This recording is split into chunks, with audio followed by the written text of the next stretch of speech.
She screamed, "Why are you being such a butthole? I know you're closed, but it's one question." Then, to emphasize her point, she slammed her open palm on the glass door, which absolutely shattered. Hey everybody, and welcome to r/IDon'tWorkHerelady, an amazing place where we explore some stories, mostly from retail, as you know, an absolute breeding ground for Karens, of them mistaking people for employees and just doing weird and crazy things about it. And honestly, some of these stories are so crazy you can't even make them up. They are so strange. So I won't waste another second and get straight into the video. Lady smashes glass door because I won't let her inside business I don't work at. My best friend and roommate works for a small independent print shop as a graphic designer. We live in the burbs, and the shop is located downtown, about half an hour away from our house. Oftentimes, I will be downtown for an appointment of some kind and will ride home with her rather than take the train.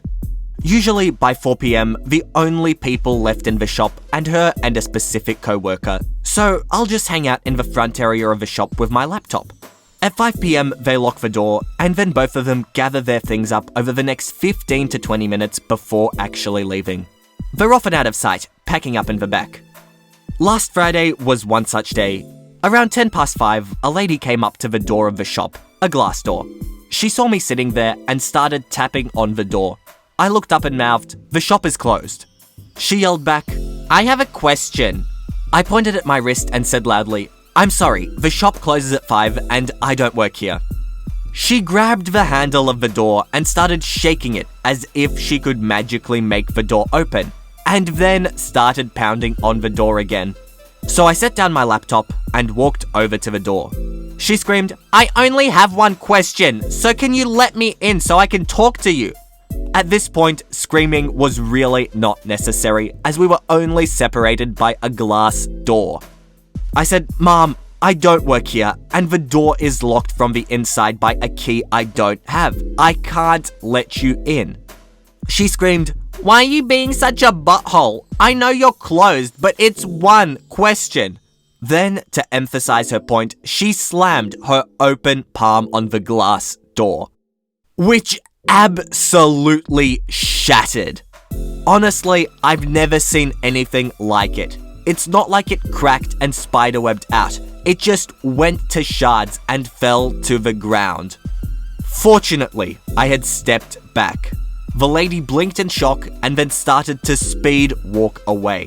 Fortunately, we're in a massive metropolitan city, and I was able to follow her only half a block before I saw a police officer standing on the street. The officer walked us both back to the shop, with the woman ranting about how it wasn't her fault, and if I had just let her in, blah blah blah. She called for backup and 2 more officers arrived, and by this time my friend and her co-worker had come up front. They took another officer back to look at the security footage, which is digitally captured, and that was pretty much that. Lady got arrested on the spot, and I had to give a statement. And I'm told I probably have to testify in court on behalf of the shop owner to get a civil penalty added onto criminal charges and help them avoid small claims, which I'll gladly do. Well, I'm gonna go off on a bit of a side note, but the top comments on this thread are about tempered glass, which this is, and the tempered glass is basically what saved both of them from getting seriously hurt. Feel free to Google about it, but yeah, get tempered glass, guys. That way, you won't get hurt when you break it. Hopefully. Karen mistakes me for a manager. So does the employee she's abusing. I'm on my way to a meeting with customers, and I realize I've forgotten to bring along a pad. Popped into a store along the way, and as I'm scanning the shelves looking for a small pad, I notice Karen yelling at a young employee at the other end. Keep in mind, I'm just wearing a nice shirt, tie, and slacks. Nothing to indicate that I work in that store, or anywhere else for that matter. I guess I made the mistake of looking her way for a little too long, because Karen immediately stormed over toward me. You're not the manager here, you need to deal with your employees." Before I had a chance to correct her, she launches into a tirade about how worthless this poor kid was. She was swearing more than I do, and I swear like I was raised by Samuel Jackson. I glanced over at the employee, and he's white as a sheet and shaking. I looked at Karen and gave her my best manager speech about how I'm sorry she had a bad experience and that I would take care of the problem employee immediately. She proclaimed something along the lines of, "I would expect so," and walked away as fast as her cankles could manage. I walked over to the kid, who's still white and shaking. First words out of his mouth are, "Am I fired?" Turns out he had only worked there a couple of days. He honestly thought I was a manager too. I told him I didn't even work there and that he should be wary of Karens in the wild. I've learnt my lesson and will no longer go into that store wearing a tie. This is the smoothest handling of a Karen that I have ever seen. Like, my man, if you make a course, people would actually buy it. Like, call it How to Handle Karens in Any Situation, and you'd be making millions. I need you to help me finding the Mayo. Today, I was at Walmart. Ah yes, the breeding ground for Karens. Shopping with my mum to get some food. Mum was going to have a party for me being 6 months seizure-free, and today is my 25th birthday. I have a service dog, his name is Harley, and he's a Springer Spaniel Poodle mix. Why I have him is because of my seizures, and I have really bad PTSD. Before, I forgot to mention that my mum is in a wheelchair. So here's the people that were there. There was Harley, my service dog, my mum, me, CL for Crazy Lady, CM for Crazy Man, and SM for Store Manager. Okay, it's my local Walmart. I live in a really small town. A lot of people know me there because I've had seizures many times in Walmart. It's the lights. They all know Harley, my service dog, so they know that if they hear him barking, it's something happening to me. I'm wearing a pink shirt with black leggings with pink stripes, and I'm wearing my headphones listening to one of my favorite audiobooks. I'm walking down the soda aisle looking for my favorite brand of root beer. Mum went to the meat section to find some flat iron steaks, my favorite. I find the root beer, then I put it in my cart. Do you know where the mayonnaise is? It's 2 down from here. Okay. So now I'm in the frozen food aisle. CL comes up to me again. The mayo wasn't there. Okay. Go find it for me. I don't know where they are if they're not in that aisle. Go in the back and find the mayo. Okay, now I know what's going on, and I never thought this would happen, but she thought I worked at Walmart. I can't go into the back because I don't work here. Yes, you do. I see you all the time in the store.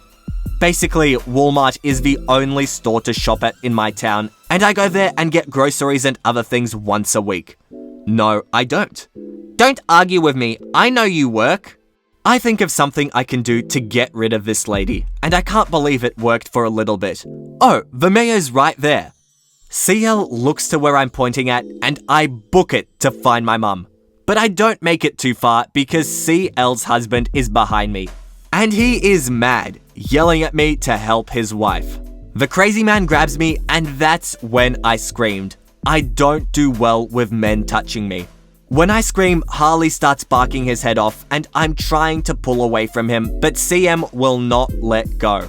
CM is yelling at me to shut the hell up, and for not doing my job, I'm going to get your manager.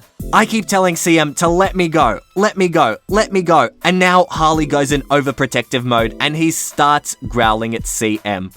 CM is being very aggressive towards me, saying the same thing over and over again. My mum comes in the aisle screaming, "Let her go." Again, she's in a wheelchair. CL is yelling at my mum and blocking her from getting to me. I hear the footsteps running towards me, but before they could get to me, CM yells one more time to shut the hell up and slaps me hard across the face. I fall on the floor, and this is when Harley attacked CM. The footsteps were the store manager, some employees, and the cops. Everything starts getting blurry. I'm in a straight up bad panic attack. Harley is still attacking CM. Then Harley stops attacking CM. I know this because I feel Harley putting his weight on me, like he was taught to help me. Now, there's 2 EMTs at my side, and they put me on a cot. I pass out at that point, and I'm awake up here in the emergency room. Harley was still right by my side, and then 2 cops come in and talk to me about what happened, and I'm telling my side. Cop 1 asked me if I wanted to press charges. I say yes. Cop 2 said we were going to be standing outside the door because CM and CL are in the next room. Again, it's a small town. The cops tell me that they found drugs in CM's blood and that he has a warrant out for beating a woman almost to death. All because the woman had an argument with CL. CM and CL were both running from the cops. CL is pregnant and mayonnaise is one of her cravings.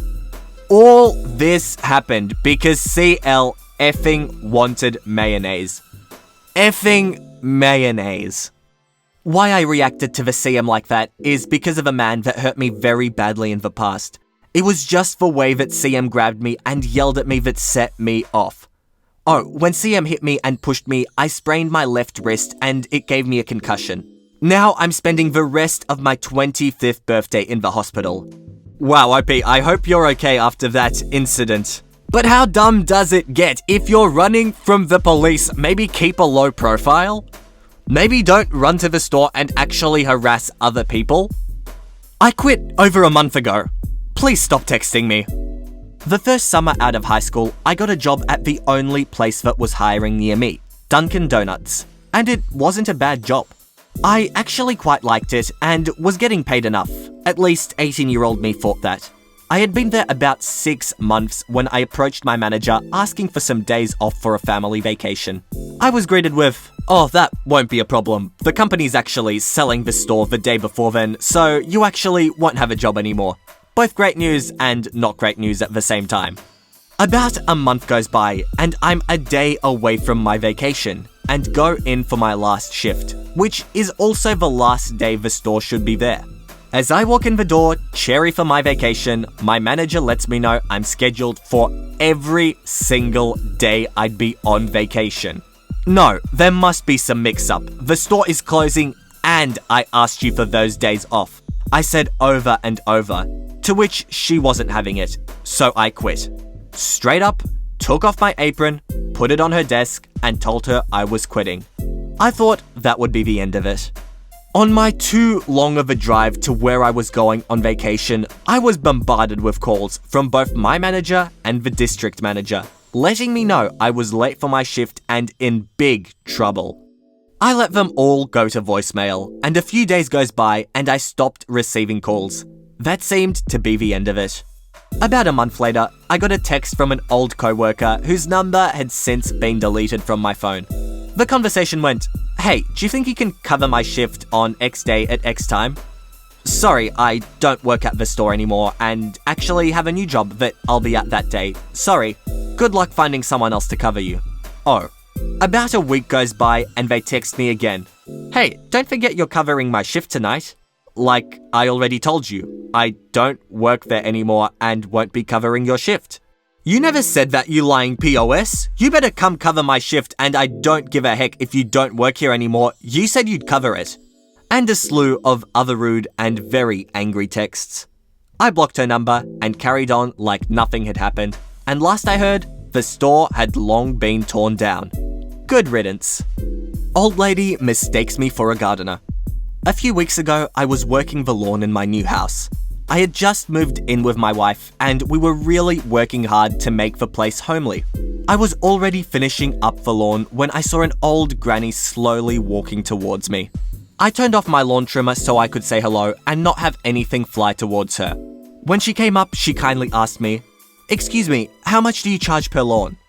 I looked at her a bit confused, but after remembering my attire, I had a hat, some gloves, and safety glasses on. And since I was new in the neighborhood, I understood that she had mistaken me for a gardener. I looked at her and said, "Hello, can I help you, Mom?" She kindly told me that she wanted her lawn mowed, but she doesn't have much money and she lives alone, and if I was willing to take $20 for the work. I looked at her place and saw that the lawn in question was incredibly out of control, as if it wasn't mowed in months. And since it was a small area, I told the kind granny, "Don't worry, Mom, I'll take care of it." The deed took me almost 20 minutes to finish mowing and an extra 10 to take the trimmings and clean the surrounding area. After I was done, she came out of her small house with a tall glass of water, which I accepted gladly and proceeded to hand me the money. That is when I said, "Don't worry about that, Mom. I'm not a gardener. I'm actually your new neighbor. I did it because I wanted to, not because of the money." She immediately apologized for the confusion and told me that she was ashamed to ask me something like that.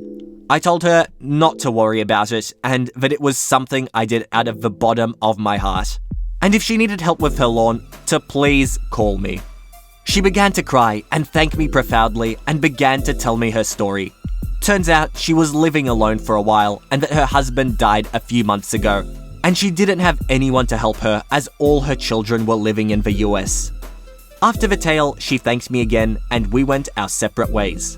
Now every time I help her with her lawn, she always gives me a bag of fruit from her mango trees or banana trees and a tall glass of water. And just such a nice story to finish off this video, because sometimes, just sometimes, these stories don't end as crazy as always and are actually really nice.